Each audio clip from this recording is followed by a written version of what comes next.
کسی صاحب نے بینک سے لون لیا اور اس کے بدلے میں اپنا پلاٹ یا کوئی پراپرٹی گروی رکھ دی.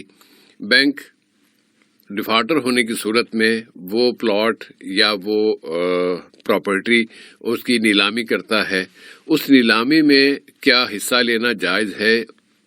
اس نیلامی میں فروخت کی جانے والی چیز کو خریدا جا سکتا ہے، اس کی ممانعت تو نہیں ہے.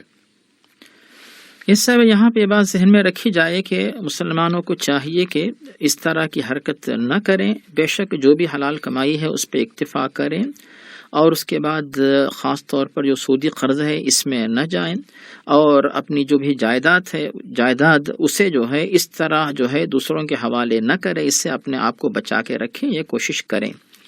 یہ تو ہو گئی پہلی بات.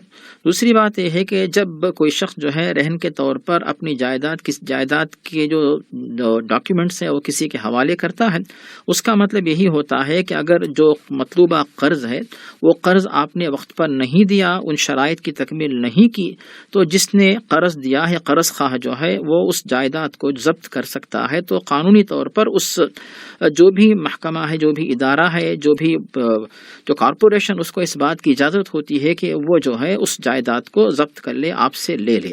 ایسی صورت میں وہ کسی کے لیے وہ چیز جائز ہو جاتی ہے کہ جو بھی اس کے اندر جو ہے اس نیلامی کے اندر حصہ لے کر اس سے، یعنی جب اس کی قیمت بڑھائی جاتی ہے اس میں جو ہے حصہ لے کر اس جائیداد کو خریدے، اس کی اجازت مل سکتی ہے.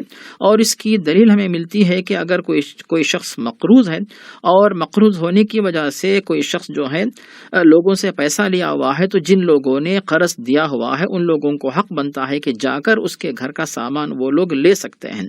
تو مطلب یہ ہوا کہ اس کا جو گھر ہے، اس کے گھر کے جو ساز و سامان ہیں وہ جو ہے قرض خواہ واپس لے سکتے ہیں یا پھر مطالبہ کر سکتے ہیں. تو جس نے قرض دیا وہ جو ہے اس کا مالک ہو جاتا ہے، کیونکہ آپ نے جو ہے اس جو قرض لیا تھا واپس نہیں دیا. تو جس میں کوئی بھی بندہ جب شریک ہو سکتا ہے تو آپ بھی نیلامی میں شریک ہو سکتے ہیں.